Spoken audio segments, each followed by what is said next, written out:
เป็นเวลาเกือบ50 ปีที่ผ่านมาในท่ามกลางศึกสงครามอันโหดร้ายป่าเถื่อน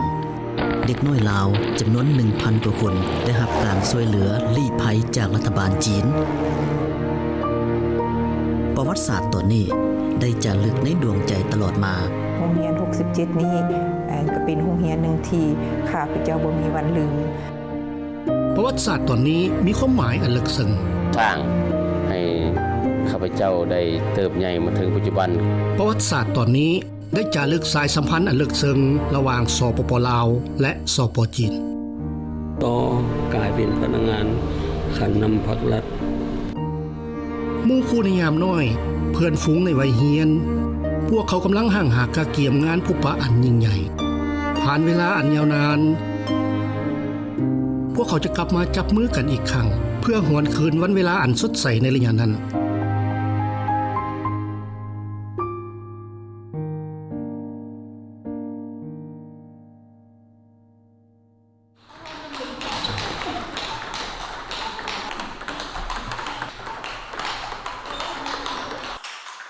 อยู่ศูนย์กีฬาปิงปองเยาวชนลาวทีมนักกีฬากำลังฝึกซ้อมอย่างหาวหันพอใกล้จะฮอดวันแข่งขันปิงปองประจำปีทั่วประเทศแล้วสอนประสิทธิ์เป็นนักกีฬาที่ต้องเข้าร่วมการแข่งขันนี้กำลังฝึกซ้อมทุกท่าอย่างตั้งหน้า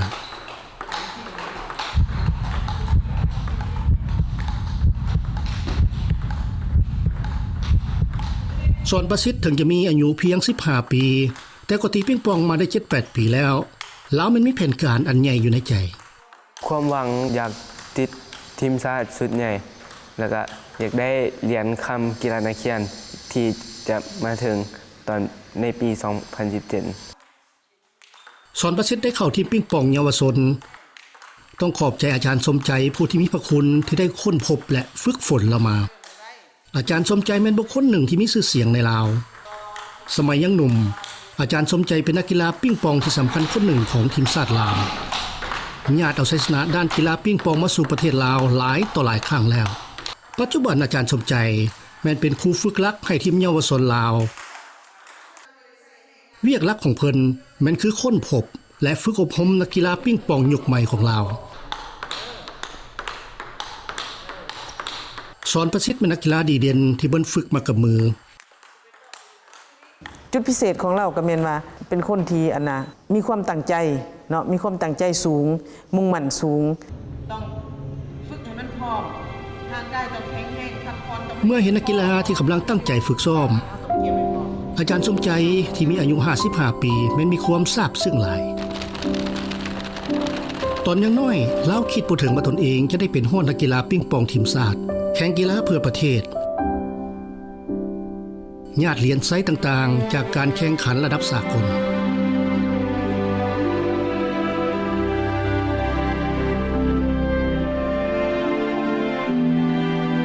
ทั้งหมดนี้แม้ย้อนประสบการณ์ชีวิตที่สำคัญของตนแท้ๆ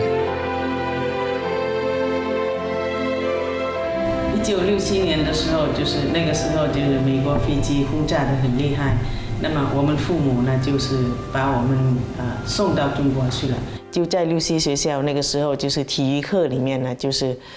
去认识他认识这个乒乓球อาจารย์สมใจมีชื่อจีนชื่อหนึ่งเอิ้นว่าซุนเซียนลาวยังว่าภาษาจีนได้อย่างคล่องแคล่ว大家都看我认为很坚强就是因为我从那个地方练出来的โรงเรียน67ที่อาจารย์สมใจเพิ่นได้กล่าวมานั้นเป็นจุดกำหนดโชคชะตาและเป็นจุดเริ่มต้นของเวียกงานในปัจจุบันของเพิ่นทุกเทื่อที่เว้าถึงโรงเรียน67อาจารย์สมใจจะมีความตื่นเต้นเป็นพิเศษ给我们很多很多的东西在那个地方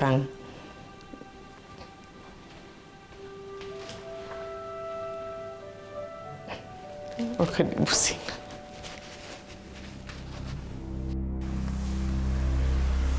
ในเวลานี้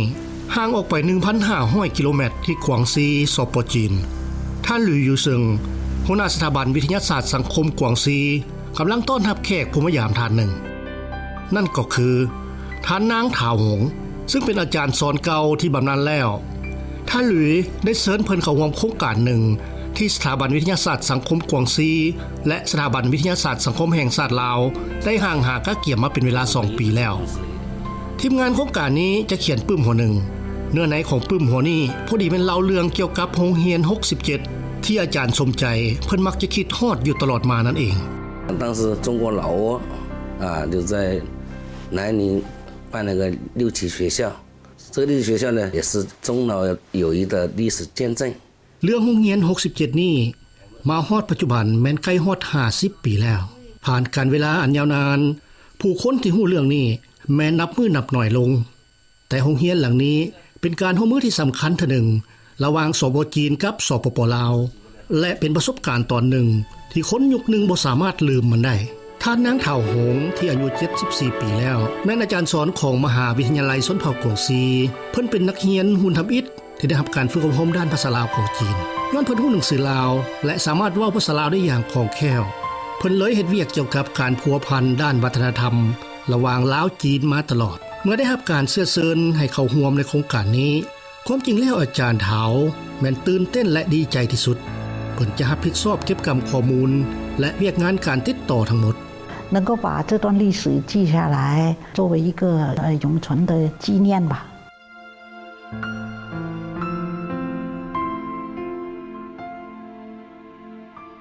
您好欢迎来这边查档案谢谢หลังจากได้รับมอบหมายเวียกงานนี้ท้าวหงได้เริ่มจากการไปที่หอสมุดเอกสารกวางซีเพิ่นเปิดเอกสารที่ได้ปิดไว้มาเป็นเวลาอันยาวนานภาพของโรงเรียน67ในสมัยนั้นก็ค่อยๆปรากฏตัวออกมาอย่างซ่าๆในยุคต้นปี67ประเทศลาวได้เกิดสงครามอย่างห้ายแรงเด็กน้อยลาวจำนวนหลายต่อหลายคนแม้ได้พัดพรากจากถิ่นฐานโดยผ่านการปรึกษาและเสนอของรัฐบาลลาวรัฐบาลจีนได้ตัดสินใจก่อตั้งโรงเรียนเฉพาะให้เด็กน้อยลาวหลังหนึ่งสำหรับปื้มแบบเรียนและครูสอนเป็นฝ่ายลาวเป็นผู้รับผิดชอบรัฐบาลจีนรับผิดชอบด้านการดำรงชีวิตและความต้องการที่จำเป็นในการเรียนของน้องน้อยนักเรียนพร้อมทั้งจัดตั้งพนักงานรับผิดชอบในด้านต่างๆเป็นต้นนายภาษาแปลพ่อครัวพานหมอและอื่นๆ给他们一个就稳定的温暖的一个学习环境ลาวจีนได้เริ่มสร้างสายผูกพันแม้นปี 1961 ทั้ง2ประเทศมีเขตแดนติดกันมีความสัมพันธ์อันแน่นแฟ้นการสร้างโรงเรียน67ก็เป็นหนึ่งในสิ่งที่พิสูจน์ให้เห็นความสัมพันธ์อันดีงามของ2ประเทศนี้เมื่อท้าวหงเปิดเอกสารในหอสมุดขึ้นมาก็พบเอกสารทั้งการที่บันทึกการช่วยเหลือของรัฐบาลจีนในสมัยนั้นบ่ว่าจะเป็นด้านบุคลากรและด้านทรัพย์สมบัติถึงแม้ว่าอยู่ในหอสมุดนี้จะมีเอกสารอย่างครบถ้วนแต่ท้าวหงก็รู้ดีว่าเอกสารพวกนี้ที่จะนำไปประกอบเป็นปึ้มประวัติโรงเรียน67นี้แม้นบ่ควรใส่หลายเกินไปเพราะจะเฮ็ดให้น่าเบื่อโพดปึ้มหัวนี้ต้องมีประวัติต้องได้ซอกหาผู้ที่อยู่ในเหตุการณ์ผู้ที่เคยอาศัยและห้ามเฮียนอยู่นี่เหล่าจึงจะสามารถเล่าเหตุการณ์ในตอนนั้นได้อย่างมีสีสัน学校里面还有篮球场，有乒乓球台。下完课，那孩子玩乒乓球了，很愉快的。他那些小孩长大了嘛，就变成老挝那个国家的乒乓球运动员了。สมใจเริ่มจากการเป็นนักกีฬาฮอดครูฝึกกำลังถ่ายทอดวิชาให้กับสอนประสิทธิ์มื้อนี้ที่เดินแข่งขันได้มีการเต้าโฮมของนักกีฬาปิงปองมืออาชีพทั้งหมดของลาวการเข้าร่วมการแข่งขันเป็นการทดสอบผลของการฝึกอบรมของลาวได้จัดงานแข่งขันตัวนี้เพื่อเป็นการปลุกระดมและก็ซุกอยู่หรือว่าส่งเสริมให้นักกีฬาเฮาได้มีการแข่งขันได้เพิ่มประสบการณ์ให้นักกีฬาเฮาอาจารย์สมใจนอกจากเคยเรียนที่ปิงปองโรงเรียน67แล้วยังเคยได้ไปฝึกซ้อมเฉพาะอยู่วิทยาลัยพระราชศึกษาปักกิ่งอีกเคยฝึกที่ปิงปองกับนักกีฬาทีมชาติจีนและแชมป์โลกหลายๆคนเรียนรู้สุดการฝึกซ้อมอย่างรอบด้านข้าพเจ้าสอนให้เราละแม่นว่าต้องมีความอดทนต้องมีความบุกบืนต้องมีความพยายามเนาะบ่ท้อบ่ถอยเนาะบ่เลิกล้มความตั้งใจถึงแม้นว่าเฮาสิมีอุปสรรคมีความยุ่งยากความว่าเลิกล้มแม่นบ่ให้มีอยู่ในหัวเลยเนาะในการแข่งขันคะแนนของสอนประสิทธิ์กับผู้ต่อสู้แม้นใกล้เคียงกันหลายจิตใจของอาจารย์สมใจตอนนี้เต้นแหง บ่ต่างหยังกับปิ้งปองที่ขึ้นลงมื้อนี้สอนประสิทธิ์ได้เข้าร่วมการแข่งขันซ้ายเดียว2สุดที่1แม่นการแข่งขันกีฬาปิ้งปองเยาวชนอายุบ่เกิน15ปีอีกสุดหนึ่งเป็นการแข่งขันสำหรับผู้ใหญ่ว่าล้มแล้วผลการแข่งขันของสอนประสิทธิ์ในทันนี้แม่นเป็นที่พึงพอใจของอาจารย์สมใจ通过今天的比赛，我感觉到我们老挝的这个少年发展也挺快。目前我们资金的问题，这些好心的朋友，就是爱好者对我们的赞助，配合上我们拼写的努力，我认为将来我们乒乓球在我们老挝会发展。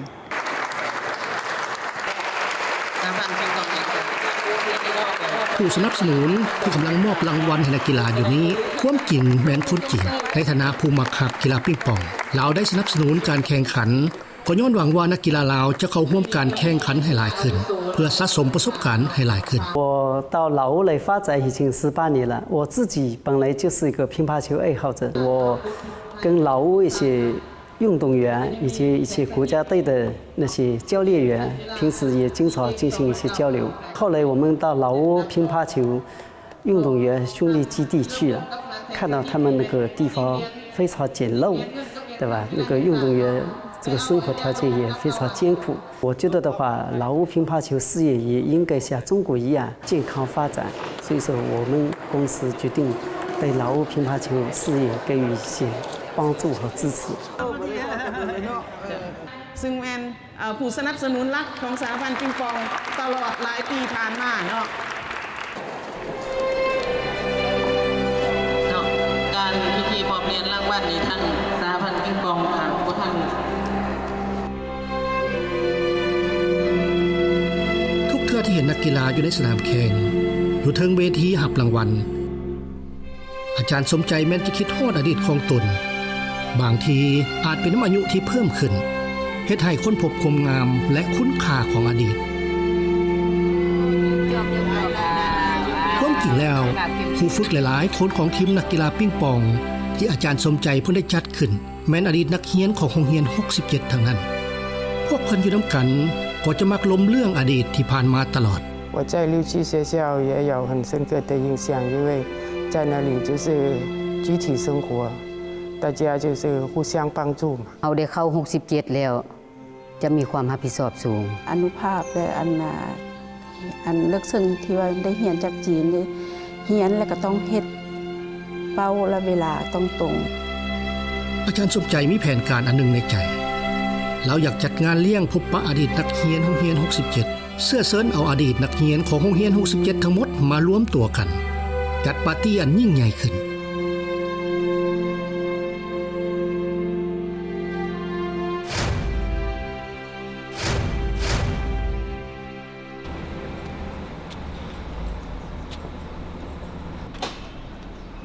พ่อเฒ่าฝานหวงหัวอายุ80ปลายปีแล้วลาวเป็นพนักงานหุ่นทำอิฐที่ถูกรัฐบาลจีนจัดให้ไปเฮ็ดเวียกอยู่โรงเรียน67ปัจจุบันนี้สุขภาพของพ่อเฒ่าฝานแม่นบ่ดีปานใดปกติแม่นบ่ค่อยจะออกเฮือนไปไสแต่พอได้ยินว่าสิมีการเขียนปึ้มเกี่ยวกับโรงเรียน67ลาวก็มีความยินดีที่จะเข้าร่วมเวียกงานนี้六级学校的那个这张是我跟他父亲造的พนักงานจีนเคยเฮ็ดเวียกอยู่โรงเรียน67ปัจจุบันนี้อายุน้อยสุดก็บ่ต่ำกว่า70ปีแล้วและหลายๆทานก็ไม่ได้จากพวกเขาไปแล้วมื้อนี้พวกเขาจะเต้าโฮมเอาพนักงานเก่าผู้ที่ยังอยู่มาล้มกันเกี่ยวกับประสบการณ์ในการเฮ็ดเวียกอยู่โรงเรียน67ที่ผ่านมาเพื่อนร่วมงานเก่าพวกนี้แม้บ่ได้พบเห็นกันมาเป็นเวลาดนนานแล้วเบิ่งจากการพบปะกันแล้ว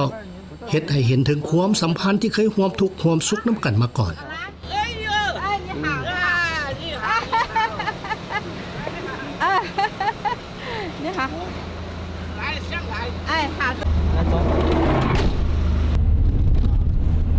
อยู่สถานที่ตั้งของโรงเรียน67ห้องเรียนในสมัยนั้นแม้นยังรักษาไว้อยู่พนักงานเก่าจำนวนนี้ได้กลับมาที่นี่อีกครั้งพวกเขาตื่นเต้นตื้นตันจนบ่ฮู้สิแสดงออกแนวใด以前我们就在这里工作了哦就在这里เผ่าหงได้มารอท่าอยู่นี่ตั้งแต่เช้าๆแล้วเพื่อทำความเข้าใจสภาพการเฮ็ดเวียกของพวกเพิ่นอยู่โรงเรียน67ที่ผ่านมา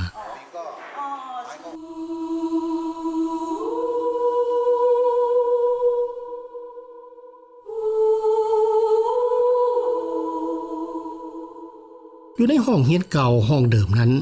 ได้มีอุปกรณ์และรูปภาพในสมัยนั้นวางเรียงรายกันอยู่นี่เป็นการดึงดูดสายตาของบรรดาพนักงานเก่าพวกนี้สำหรับพวกเขาแล้วนี่เป็นประสบการณ์อันบ่มีวันที่จะลืมมันได้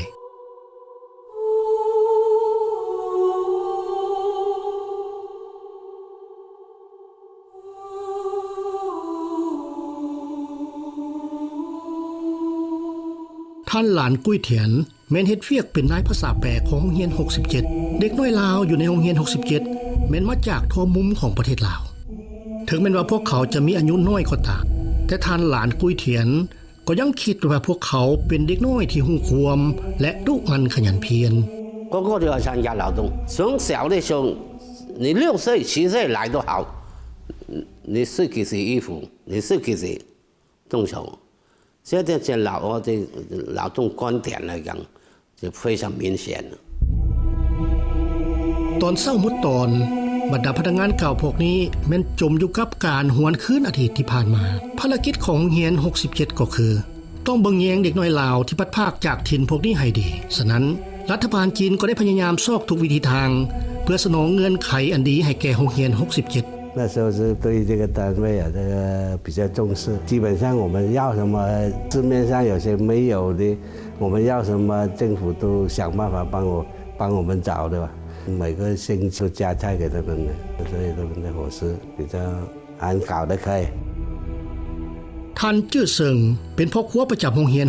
67สิ่งที่เพิ่นเป็นห่วงที่สุดก็คือพวกเด็กน้อยมักกินหยัง他爱吃鱼露餐餐都有菜啊基本上都是4菜5菜每餐啊8个小孩一桌โรงเรียน67หลังนี้ได้รับเด็กน้อยลาวมาเป็นสุดๆรวมกันทั้งหมด 1,500 กว่าคนที่นี่ได้เฮ็ดให้พวกเด็กน้อยห่างไกลจากศึกสงครามพร้อมได้รับการดูแลด้านร่างกายและจิตใจเป็นอย่างดี他每一批来的学生呢总体来讲呢身体相对比较虚弱病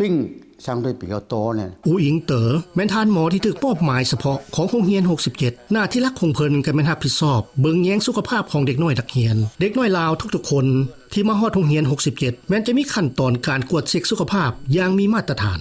一般来讲他来了之后呢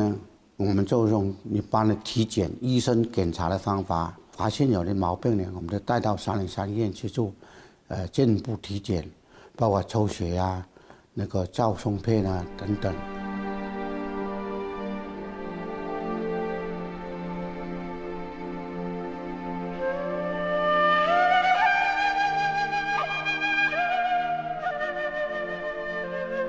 สำหรับพนักงานเก่าพวกนี้แล้วต้นไม้ใบหญ้าในโรงเรียน67แห่งนี้พวกเพิ่นไม่มีความรู้สึกผูกพันเป็นพิเศษสมัยที่พวกเพิ่นเฮ็ดเวียกอยู่นี่พอดีแม่นกำลังเป็นวัยหนุ่มไฟแหงสำหรับสองผัวเมียอูอิงเตอกับเจียงไอซุนแล้วโรงเรียน67แม่นสถานที่พิเศษสำหรับเขาเจ้าสมัยนั้นผู้หนึ่งเป็นทานหมอผู้หนึ่งเป็นนางหมอพวกเขาฮู้จักมักฮักกันอยู่นี่และยังได้จัดงานแต่งงานแบบง่ายๆอยู่ที่นี่นำอีกแม่搞什么就领导来讲几句话我们讲几句话就完了而且成家以后呢就有2个小孩都在这里出生的สองผัวเมียอูอิงเตอเฮ็ดเวียกโรงเรียน67แห่งนี้เป็นเวลา8ปีเรียนลาวเป็นสุดๆและก็ส่งกลับเป็นสุดๆเหตุการณ์เหล่านี้เหมือนกับว่าเกิดขึ้นเมื่อวานนี้มันผ่านไป40กว่าปีแล้วบ่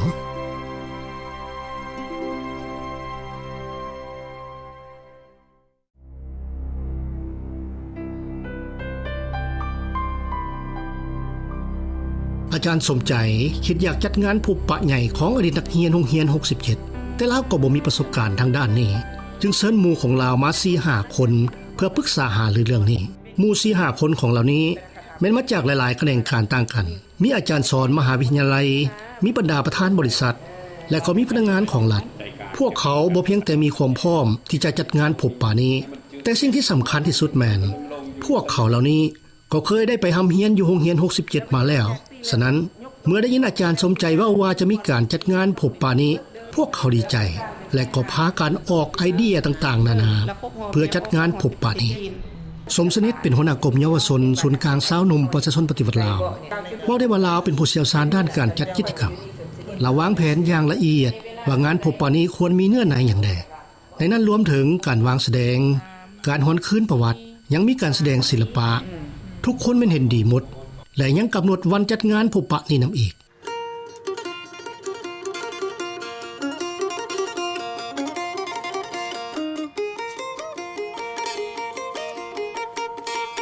สมสนิทเป็นคนที่ให้ความสำคัญกับประสิทธิภาพของเวียกหลายพอแต่การพอดของการก็เริ่มวางแผนการเกียมเรื่องในการจัดงานพบปะทั้งหมดในความคิดของเราแล้วโรงเรียน67แม้นมีความสำคัญหลาย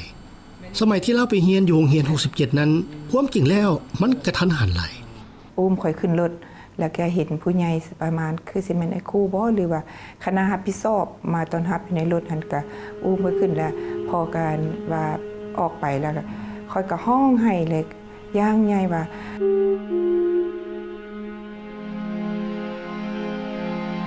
ตอนนั้นสมสนิทอายุเพียง6ปีเท่านั้นสำหรับเราแล้วการพัดภาคจากครอบครัวแม้นถือว่าเป็นเรื่องน่าย่านกว่าหลายก็ได้ยินเสียงยนต์อเมริกาดังมาพอดีไอ้ครูก็ว่ามิดก็ต้องนั้นบ่ต้องให้เซาเดี๋ยวนี้อันอ้ายสิพาไปประเทศจีนประเทศที่บ่มีระเบิดน่ะสิเนาะและบ่มียนต์จริงแล้วขนั้นข้าพเจ้าก็ได้ในสมัยศึกสงครามนั้นการพัดภาคจากลาถือว่าเป็นเรื่องที่ปกติอยู่แล้วเพราะว่ากระเป๋าน้อยๆพอให้อันไม่ให้ล่ะมีเสื้อผืนนึงส่งผืนนึงแต่ข้าพเจ้าตอนนั้นหิวเขาขึ้นมากินข้าวหลังจากออกจากประเทศลาวสมสนิทก็ได้มาฮอดโรงเรียน67ที่สป.จีนเป็นเทือธมิตรข้าพเจ้าทึกหลังที่1แล้วก็เลยสุดอยู่วันหลังที่อันนั้นใกล้ๆโรงเรียนเป็นเอิ้นว่าอนุบาลมันก็บ่ชื่อคักปานใดเนาะและก่อนว่าหลังจากไปฮอดก่อนสิไปหันไปได้ให้กินข้าวพากินข้าวหิวข้าวตอนนั้นปรากฏว่ากินข้าวอันแซ่บหลายออกจากศึกสงครามมาแล้วโรงเรียน67เฮ็ดให้สมสนิทคิดว่าเหมือนกับเรือที่ผ่านพายุลมแดงแล้วได้เข้าจอดฝั่งที่สงบเงียบอยู่ต่อหน้าทางอันเตียงนั้นมันจะมีคุอยู่หันจะมียาสีฟันไม้สีฟันแล้วก็มีอันนั้น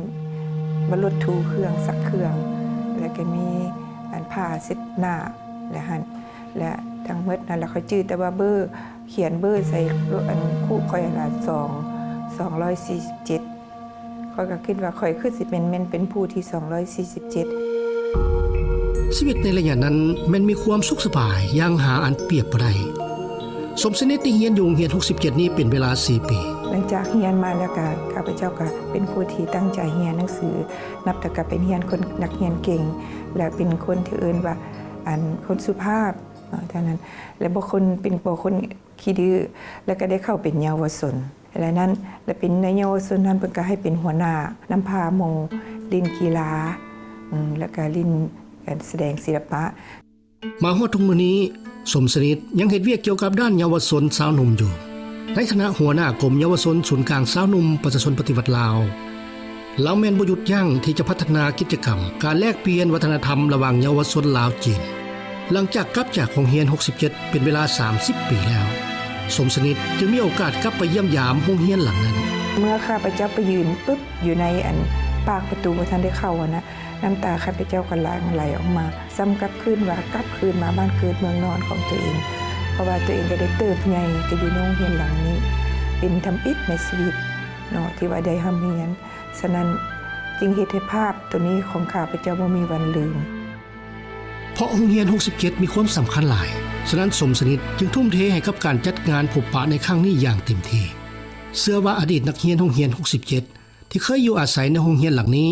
ต้องมีความรู้สึกคือกับเรา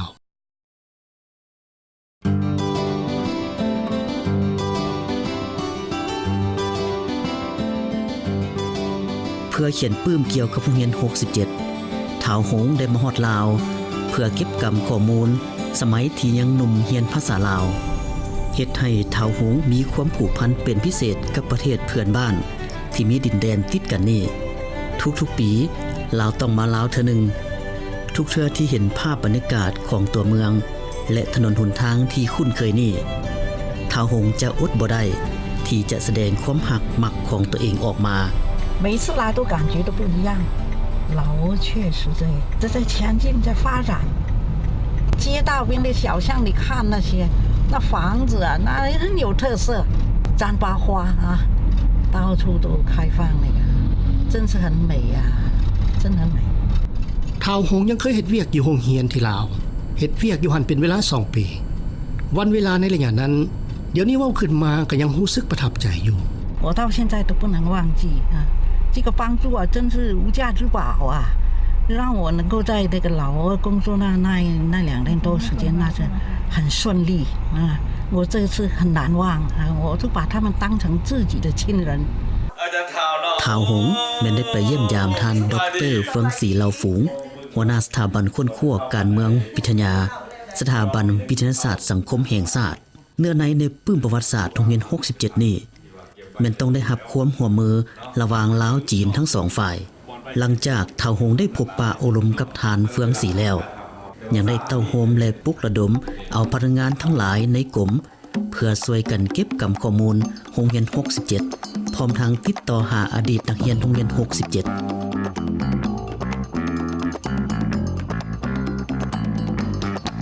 ท่านเฟิงศรีฮู้ดีว่าปื้มหัวนี่บ่เพียงแต่เป็นการบันทึกประวัติของโรงเรียน67เท่านั้นแต่มันยังเป็นการบันทึกประวัติการร่วมมืออันแน่นแฟ้นดีงามของ2ประเทศลาวจีนที่มีมาแต่เริ่มก่อตั้งสายพัวพันธุ์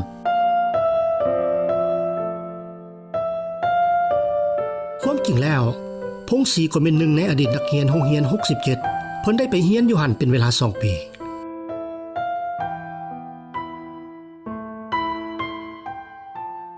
ได้เรียนรู้หลายอันเสรีบ่ได้ขี้ดื้อเพื่อว่ารักษาระเบียบและตั้งใจเรียน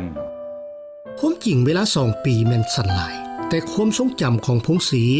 ก็ถือว่ามีอย่างลึกซึ้งในเวลาเด็กน้อยผู้หนึ่งกำลังเติบใหญ่การพัดภาคจากถิ่นไปอีกประเทศหนึ่งไปอีกสภาพแวดล้อมหนึ่งมันสร้างเป็นประสบการณ์ที่พิเศษแท้ๆก็หลังจากนั้นมาหลายปีถือว่าข้าพเจ้าก็มีความทรงจำความคิดฮอดคิดถึงและอยากให้หมดทุกคนนั้นผู้นึงเขียนบทหนึ่งของตนเองนั้นบทความทรงจำนั้นฮัลโหลสบายดีน้องคำพรท้าวหงมีหมู่สนิทหลายคนอยู่ลาวคำพรอาจารย์สอนมหาวิทยาลัยแห่งชาติก็เป็นผู้หนึ่งที่รู้จักกับท้าวหงมาหลายปีแล้วคำพรก็เป็นหนึ่งในอดีตนักเรียนโรงเรียน67ฉะนั้นหลังจากที่พบกันปึ๊บท้าวหงก็ได้เบ้าเรื่องที่จะเขียนปื้มประวัติโรงเรียน67กับเรา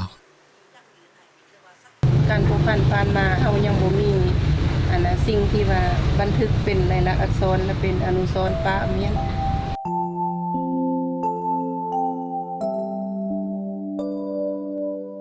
อยู่ทางรถไฟนี่พอจะเปิดรูปเก่าพวกนี้ขึ้นมาก็เปรียบเหมือนการเปิดประตูความจำขึ้นมาถึงแม้ว่าจะเปิดเบิ่งหลายต่อหลายเทื่อแล้วก็ตามแต่ทุกเทื่อที่เปิดรูปภาพนี้ขึ้นมาก็จะจมอยู่กับความทรงจำกับอดีตที่ผ่านมาอันนี้ก็เป็นพวกครูอาจารย์คนลาวหมด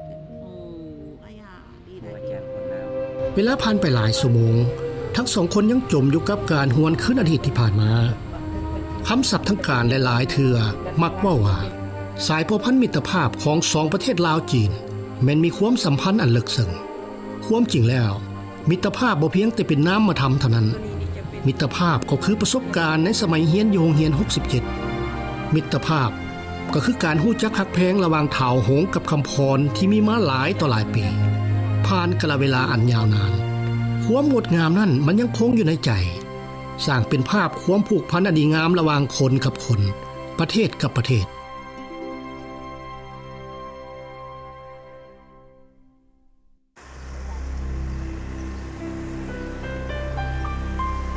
งานพบปะใหญ่ของอดีตนักเรียนโรงเรียน67ครั้งนี้จะจัดขึ้นอยู่ไสอาจารย์สมใจเห็นว่า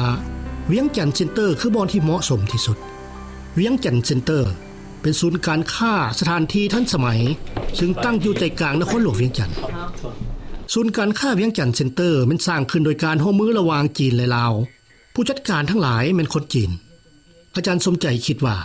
เวลาสื่อสารกันมันมีความรู้สึกสนิทสนมเป็นพิเศษการทั้งหากะเกี่ยมจัดงานพบปะของอดีตนักเรียนโรงเรียน67นี้ทั้งหมดเป็นความคิดของอาจารย์สมใจ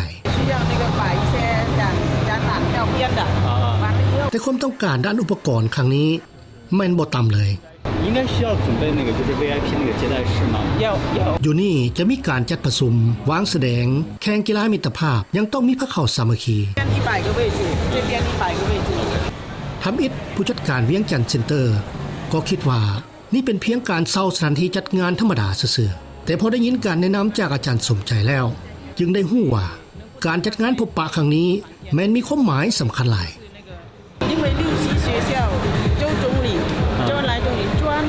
跟我们老革命先的合同我觉得这样的故事太有感染力了就是让大家知道一下这段历史ผ่านการอบรมและปรึกษาหรือเวียงจันทน์เซ็นเตอร์คิดว่าควรมีการเผยแพร่ประวัติความเป็นมาที่เกือบ50ปีของโรงเรียน67นี้ออกสู่สังคมเขาเจ้าเลยตัดสินใจรับประกันงานพบปะครั้งนี้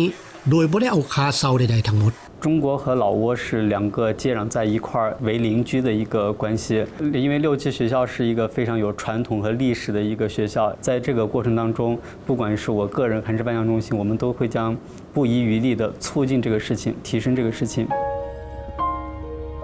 มื้อนี้เป็นอีกมื้อหนึ่งที่อาจารย์สมใจต้องเฮ็ดเวียกจนค่ำมืดถึงแม้ว่าเรื่องสถานที่จะกำหนดได้แล้วก็ตามแต่ยังมีอีกหลายๆเวียกที่เรายังบ่ไว้ใจ开幕式的准备完了以后演讲的准备还有那个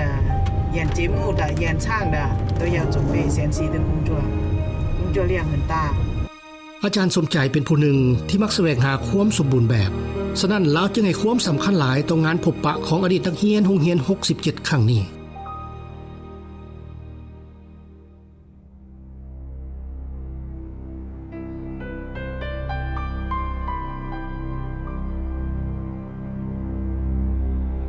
พ่อเฒ่าไม้สุกแต่ก่อนมันเป็นหัวหน้าห้องการคณะกรรมการพรรคประชาชนปฏิวัติลาว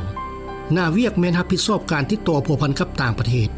เริ่มแต่การก่อตั้งโรงเรียน67จนถึงการทรงรับน้องน้อยนักเรียนลาวทุกขั้นตอนเพิ่นแม่นได้ผ่านพาด้วยตนเองทั้งหมดท้าวหงได้ตั้งใจมาเยี่ยมยามพ่อเฒ่าท่านนี้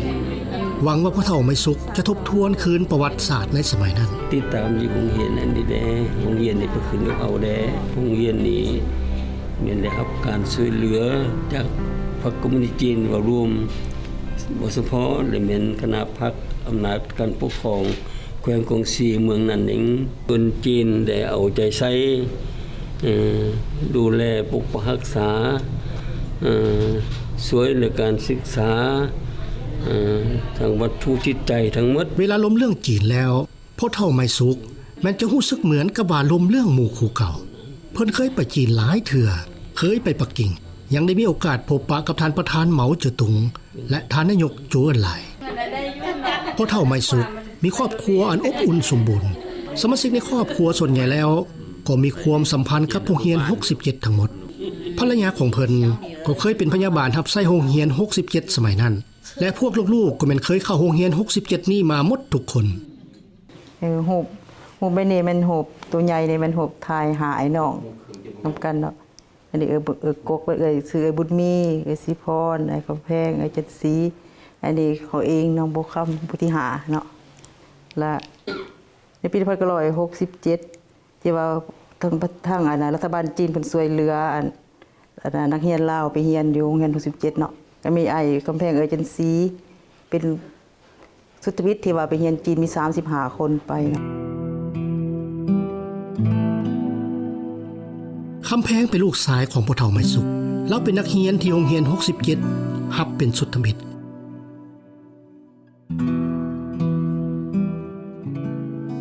เป็นผู้ทำอิฐที่ว่าจดชื่อเขาใน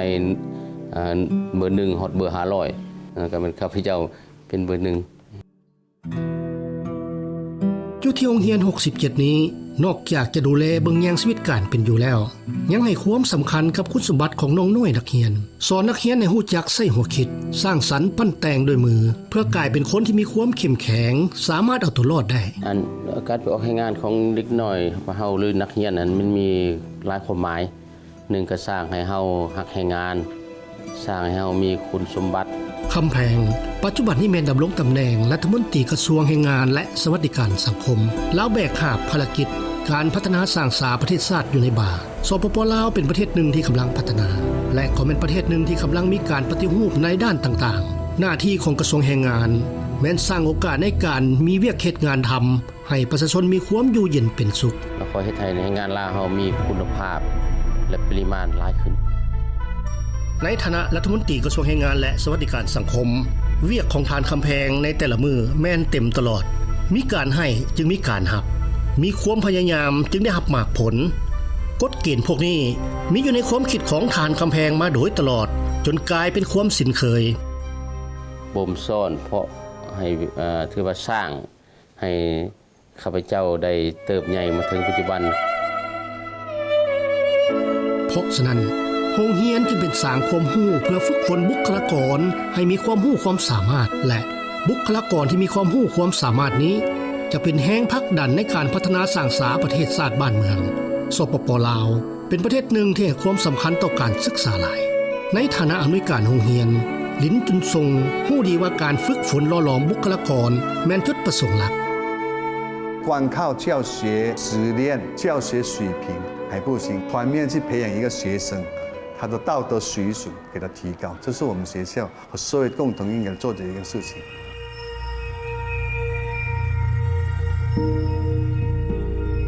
โรงเรียนเหลียวโตเป็นโรงเรียนหลังหนึ่งที่มีประวัติความเป็นมาอันยาวนานทำอิฐโรงเรียนหลังนี้เป็นโรงเรียนเฉพาะคนจีนเท่านั้นปัจจุบันนี้โรงเรียนเหลียวโตถือว่าเป็นโรงเรียนหนึ่งที่มีชื่อเสียงโด่งดังอยู่ในลาว得到老挝政府肯定是高中的升学率是100%，100个学生是100人考得过。那么我们还优秀生达到27%，排在大概第4名的成绩。ได้ลำดับที่น่าพึงพอใจแนวนี้ก็ย้อนว่าเริ่มจากอาจารย์สอนฮอดอำนวยการโรงเรียนแต่ละมื้อพวกเขาเจ้าจะปรึกษาหารือกันเฮ็ดเอาใดให้การเรียนมีคุณภาพให้นักเรียนมีการพัฒนารอบด้านปัจจุบันนี้ชุดพิเศษของโรงเรียนแม้ยังรักษาความเป็นโรงเรียนเหลียวโตดั้งเดิมอยู่นั่นก็คือยังมีการเรียนการสอนเป็นภาษาจีนทั้งหมด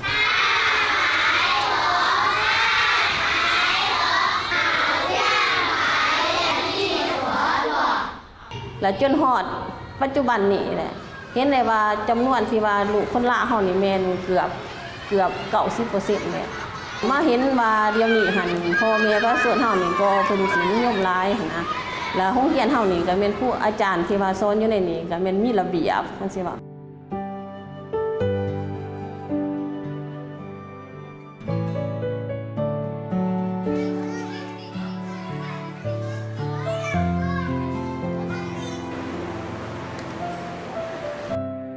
การเรียนการสอนของโรงเรียนเหลียวโตมีทั้งการเรียนภาษาลาวและภาษาจีนไปพร้อมๆกันนักเรียนบ่เพียงแต่ได้เรียนรู้2ภาษายังได้เรียนรู้วัฒนธรรมของ2ประเทศนี่ก็เป็นสิ่งหนึ่งที่ให้ความสะดวกในการพัวพันของเด็กน้อยนักเรียนเฮา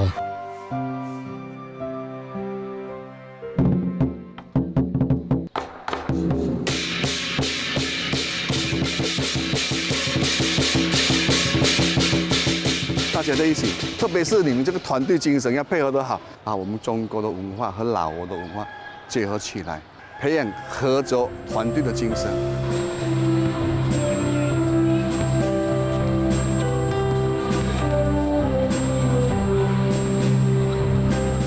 อำนวยการหลินมาอยู่ลาวตั้งแต่ยุคต้นปี 90 ปัจจุบันนี้เป็นอำนวยการโรงเรียนเหลียวโต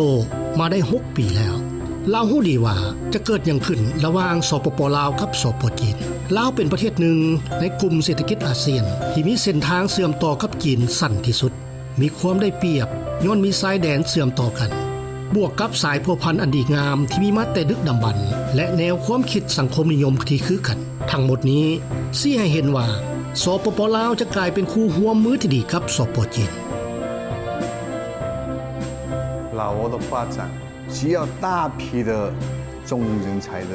我们作为在老挝最大的一种华文学校，其实为老挝的建设，我们就培养了一大批的人才了。我听见了母校的呼唤，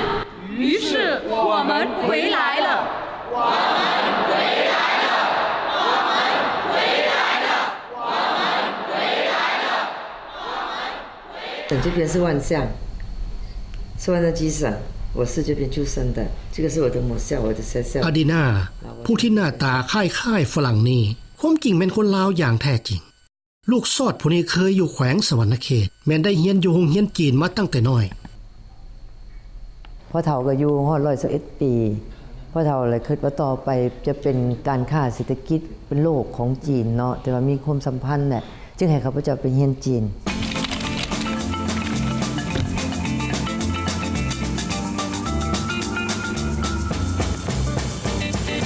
ปัจจุบันนี้อดีนาเป็นผู้อำนวยการสถานีโทรภาพซ่อง MV ลาวเป็นผู้แลกเปลี่ยนและเผยแผ่วัฒนธรรมลาวยังได้นำเอารูปเงาจีนเทปบันทึกประวัติศาสตร์จีนมาสายอยู่ซ่องโทรภาพของเพิ่นในฐานะเป็นสื่อกลางอดีนาคิดว่าต้องมีส่วนร่วมเข้าในการพัฒนาประเทศลาวอย่างตั้งหน้าประชาชนลาวเฮาได้เรียนรู้วัฒนธรรมการค้าสังคมเศรษฐกิจว่าจะเป็นเคียงคู่กันมูลนิธิสถานีโทรภาพได้เชิญแขกพิเศษเข้าร่วมรายการสัมภาษณ์แขกพิเศษท่านนี้ก็คืออาจารย์สมใจเราเป็นไอดอลของอดีนามาหลายปีแล้วถึงแม้ว่าอาจารย์สมใจจะเป็นไอดอลของอดีนามาหลายปีแล้วก็ตามแต่มื้อนี้เป็นมื้อทำอิฐที่พวกเขาได้เห็นหน้ากันอยู่ในห้องสตูดิโอการสัมภาษณ์มันเป็นไปอย่างราบรื่นอาจารย์สมใจเล่าเรื่องประสบการณ์ชีวิตของตนเล่าเรื่องพรหมลิขิตของตนเองกับกีฬาปิงปองและก็ยังได้เล่าเรื่องโรงเรียน67นำอีกบัดนี้หลังจากอาจารย์คงใจได้เล่าให้ฟังเนาะข้าพเจ้าเองก็ได้ฟังจากข้าพเจ้าฟังแล้วน้ำตาอยากออกว่าซึ้งในจิตใจนะเลยข้าพเจ้าเองเลยเคยได้เรียนโรงเรียนจีนมานำกันก็รู้สึกเห็นอกเห็นใจเนาะแล้วก็อยากเป็นส่วนหนึ่งในการประกอบส่วนผ่านการพบปะอันสั้นๆนี้อดีนาจึงรู้ว่าอาจารย์สมใจกำลังกาเกียมเพื่อจัดงานพบปะของอดีตนักเรียนโรงเรียน67แล้วจึงได้มาเบิ่งสถานที่ที่กะเกียมจัดงานดังกล่าวหวังว่าจะประกอบส่วนได้บ่หลายก็น้อยก็ได้ซอยเบิดข้าพเจ้าซอยทั้งเหือแห้งทั้งจิตปัจจัยเนาะว่าซอยเฮ็ดอะไรให้งานเกิดให้งานเกิดมาให้มันงามเด็กน้อยมีอยู่มีกินอดีนากับอาจารย์สมใจที่หากเขาพูดจักกันก็สนิทสนมกันปานเป็นเพื่อนเก่ามาหลายปีนั่นก็ย้อนกีฬาปิงปองซึ่งเป็นกีฬาที่พวกเขาได้เรียนและมักมาแต่น้อยเสน่ห์ของปิงปองได้จำกัดระยะห่างระหว่างพวกเขา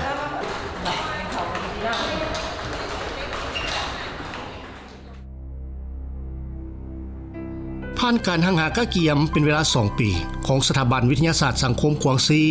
และสถาบันวิทยาศาสตร์สังคมแห่งชาติลาวบึ้มมิตรภาพลาวจีนผ่านประวัติโรงเรียนน้องน้อย67นันหนิงได้พิมพ์ออกเผยแพร่อย่างราบรื่นเนื้อในของปึ้มบ่เพียงแต่เลือกข้อมูลที่สำคัญมาใส่เท่านั้นแต่ยังมีรูปประกอบถึง260กว่ารูปและยังมีบทความทรงจำถึง50กว่าบทท้าวหงรับผิดชอบเป็นผู้ติดต่อพอพันพร้อมทางเก็บกับข้อมูลบทบรรยายหวนขึ้นอดีตของนักเรียนโรงเรียน67我在那沟通这个事情上，我们从来没有遇到过任何阻碍。一打电话一说，很快，我不用讲第二次了。ได้เข้าร่วมภารกิจการเขียนปึ้มหัวนี้สำหรับท้าวหงแล้วเปรียบเสมือนได้เฮ็ดสำเร็จความมุ่งมา่ปรารถนาของตนเองที่มีมาหลายปีแล้ว我很高兴而且一点都没有遗憾到现在来讲ปึ้มหัวนี้ได้บันทึกประวัติศาสตร์ยังได้บันทึกความฮักตอนหนึ่งแสดงให้เห็นถึงความสัมพันธ์อันลึกซึ้งระหว่างประชาชน2ประเทศลาวจีนในวันเวลาอันพิเศษนั้น这本书出来以后呢，专门去老挝开了华信会。当时这个华信会呢，这个开得很隆重，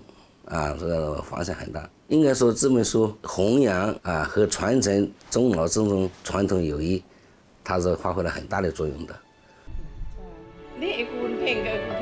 สำหรับครูอาจารย์และน้องน้อยนักเรียนโรงเรียน67แล้วปึ้มหัวนี้แม้นมีความหมายสำคัญหลายสำหรับพวกเขาเพราะว่าทุกถ้อยคำคือประสบการณ์ผ่านผ่าทุกรูปภาพคือการหวนคืนประวัติศาสตร์ของพวกเขาที่ให้โอกาสข้าพเจ้าได้แสดงความมีความพอใจที่สุด บ่มีหยังอีกที่จะเปรียบ แล้วก็คิดฮอดคิดถึงภาพต่างๆที่อยู่ในโรงเรียนนั่นน่ะแล้วก็กลับมาหลายเดือนหลายปีกันยังคิดถึงอยู่นะเหตุการณ์สำคัญในการผูกพันสองประเทศลาวจีนเพราะว่าประเทศลาวก็มีแต่โรงเรียนเดียวโรงเรียนเก็บนานยิงเป็นโรงเรียนที่นักเรียนลาวไปเรียนสอบประเทศจีน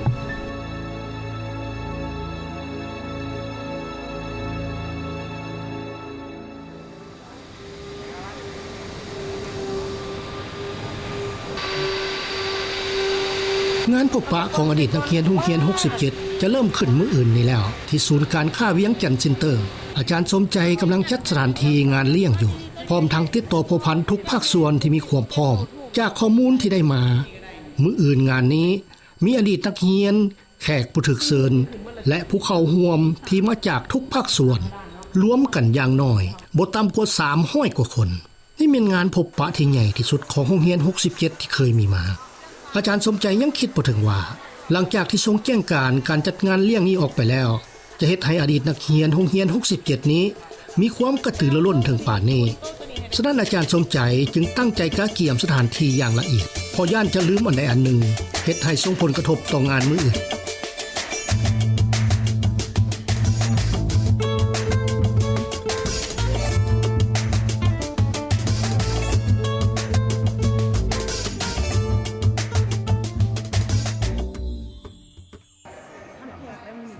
ถึงว่าการแจ้งการงานสนุมกันแม่น9 โมงก็ตาม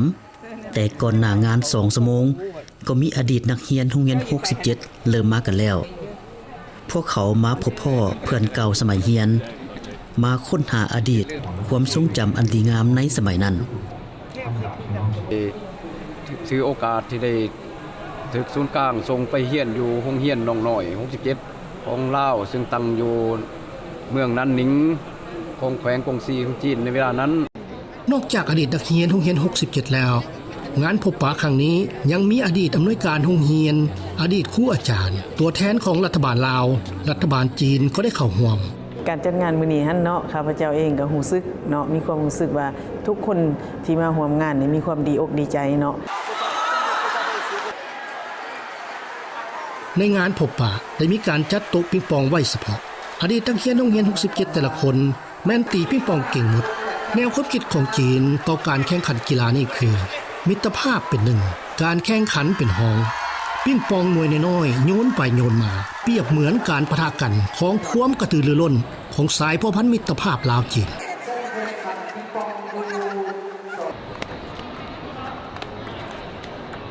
บ่ว่าจะเป็นอดีตนักเรียนหรือว่าเพื่อนที่หาก็รู้จักกันบ่ว่าจะเป็นทูตจีนหรือรัฐมนตรีกระทรวงต่างๆของลาวฮอดตอนนี้ไผก็บ่ต้องยอมไผบ่ต้องเกรงใจกันตั้งอกตั้งใจตีปิงปองกันอย่างม่วนซื่นความสุขแสดงขึ้นถึงบนใบหน้าของแต่ละคน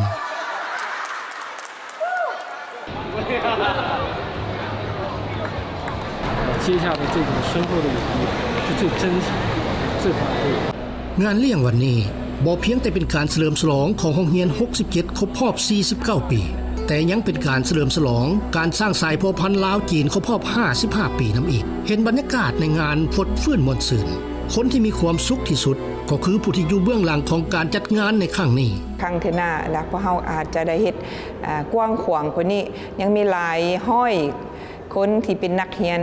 อดีตนักเรียน67ยังบ่ทันได้เข้าร่วมเทื่อ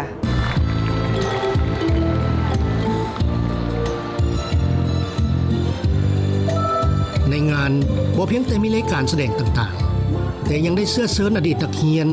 และอดีตครูอาจารย์ขึ้นกล่าวคำคิดคำเห็นเพื่อให้ทุกคนได้หวนคืนอดีตที่ผ่านมาถึงว่าได้อยู่ดีกินดีนุ่งถืออบอุ่นมีน้ำไหลไฟสว่างอยู่ใต้ท้องผ้าสังคมนิยมของจีนพวกเขาบ่อาจลงลืมได้ความเอาใจใส่ของพรรครัฐบาลทั้งสองประเทศที่ร่วมสัมพันธ์มิตรภาพนำกันตลอดมาทุกวันนี้ช่วยเหลือกันจนทุกวันนี้พวกเขาได้รับการดูแลเลี้ยงเกลือจนหอดสู่บริใหญ่สูงเป็นพนักงานนั่นเป็นเขาของประชาชนจีนน้ำของประชาชนจีนเหื่อแห้งของครูอาจารย์จีนพวกเขาต้องสืบต่อปกปักรักษาและเสริมขยายมุ่นเสื้อสามัคคี นั่นเป็นการพัวพันระหว่างลาวจีนจีนลาว สั่นคือโอกาสนี้ขอเหินมิตรภาพลาวได้จีนจงมันคงตลอดไปจนและขอใส่พรทางหมดตัวนี้มีสุขภาพเข้มแข็งเอาหันบันยืนขอใจ ถึงว่าโรงเรียน67จะเป็นอดีตไปแล้วก็ตามแต่ก็เฮ็ดให้คนยุคหนึ่งของสองประเทศลาวจีนบ่สามารถที่จะลืมมันได้ถึงว่าวันเวลาจะหมุนเวียนเปลี่ยนไปในใดก็ตามวันเวลาอันดีงามในอดีตนี้จะยังคงอยู่ยงชั่วฟ้าดินสลายการพัวพันมิตรภาพลาวจีนภายใน55ปีผ่านมานี้นับตั้งแต่เริ่มต้นสองประเทศนี้ก็เป็นบ้านใกล้เฮือนเคียงที่ดีเป็นเพื่อนมิตรที่ดีเป็นคู่ร่วมมือที่ดีตลอดมา